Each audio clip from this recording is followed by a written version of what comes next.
અમદાવાદ શહેરના ખાડા હવે કમરતોડ બની ગયા છે. અમદાવાદીઓને હવે આ બેસાખીના સહારે રહેવું પડે છે તે પ્રકારની સ્થિતિ આજે નિર્માણ થઈ છે. અમદાવાદ શહેરના ગોતા વિસ્તારમાં રહેતા જે આ પટેલ પરિવાર છે, આપ જોઈ શકો છો કે જે બહેન છે, બહેનનો આખો પગ છે તે ફ્રેક્ચર થઈ ગયું છે. એ ફ્રેક્ચર શેના માટે થયું છે?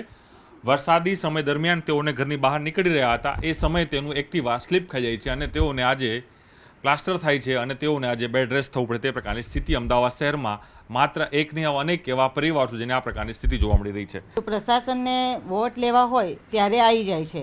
એકવાર એમને પોતાને અહીંયાથી ખુલ્લા પગે ચલાવીને લઈ જાવ તો ખબર પડે કે કેવી રીતે બહાર નીકળાય છે. એમને તો ગાડીઓમાં ફરવું છે એટલે એમને ખબર નથી પડતી કે બહાર કેવી રીતે નીકળાય છે. અહીંયા છેલ્લા 14 વર્ષથી અમે આ પરિસ્થિતિ સહન કરી રહ્યા છે, છતાં કોઈ વ્યવસ્થિત રોડ નથી બનતો, કશું થતું નથી. અને જ્યારે નીકળવું મિત્રો સાથે કે પરિવાર સાથે નીકળતા હોય પોતાનું વાહન લઈને, તો કેવી સ્થિતિનું નિર્માણ થાય છે? કેવો અનુભવ થાય છે કે ખરેખર અમારા ઘરે કોઈ આવે ને તો અમે આવવા માટે બી હવે તો ના પડે છે કે અમારા ત્યાં તમે આવશો નહીં, કારણ કે પડી જવાની તો પહેલાં તો ભય છે જ.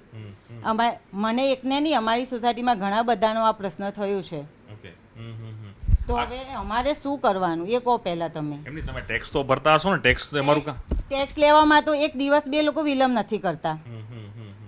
ટેક્સ તો બધા કરતા સૌથી વધારે અમારા જોડથી લેવામાં તો આવે છે, તો રોડ કેમ વ્યવસ્થિત નથી બનાવી આપતા? કોર્પોરેશન પાસે વળતરની અપેક્ષા રાખો કે ભાઈ અમને વળતર આપે, અમે ટેક્સ તો આપ્યું, તમને અમારું વળતર આપવું જોઈએ કે અમને નુકસાન થયું, અમારે નોકરી ધંધા હોય કે અમે અમારા કામમાંથી ઓલા થઈએ છીએ. અમને જોબ પર એક તો પહેલા તો રજા બી નથી મળતી. હું પોતે એક ટીચર છું. હમણાં જ ફોન કર્યો તો એમને મને કીધું કે અઠવાડિયામાં તમારે સ્કૂલે આવવું પડશે. મારા 1.5 મહિનાનો પાટો છે, હું સ્કૂલે કેવી રીતે જઈશ? એટલે 100% બેડ રેસ્ટ હલી નથી શકતા તમે? ના, ડોક્ટરે 15 દિવસ તો પગ નીચે મૂકવાની જ ના પાડી છે. તો હું મારા સ્કૂલ વાળાને શું જવાબ આપીશ? ચોક્કસ. હવે કોર્પોરેશન આપને શું કહ્યું? કોર્પોરેશન અનુભવ કેવો રહ્યો ખરેખર?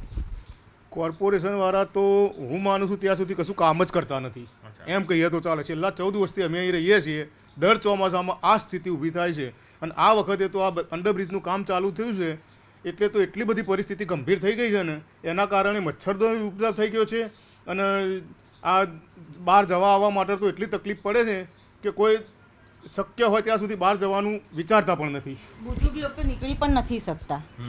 એમના મંદિર મહાદેવ જવું હોય તો જાય કેવી રીતે? આ છે અમદાવાદ શહેરનો કહેવાતો વિકાસ, કે જે વિકાસની અંદર સામાન્ય પ્રજા છે તે પડી રહી છે અને પગમાં ફ્રેક્ચર છે અને સાથે જ કમરના દુખાવા છે તે અહીં લઈ રહી છે. એટલે સવાલ એ થઈ રહ્યો છે કે હવે આ સુધારો ક્યારે થશે? કારણ કે અમદાવાદ શહેર એ smart city, world heritage city બની ગયું છે, પરંતુ આ ખાડા નગરીથી ક્યારે મુક્તિ અમદાવાદીઓને મળે છે તે એક સૌથી મોટો સવાલ છે.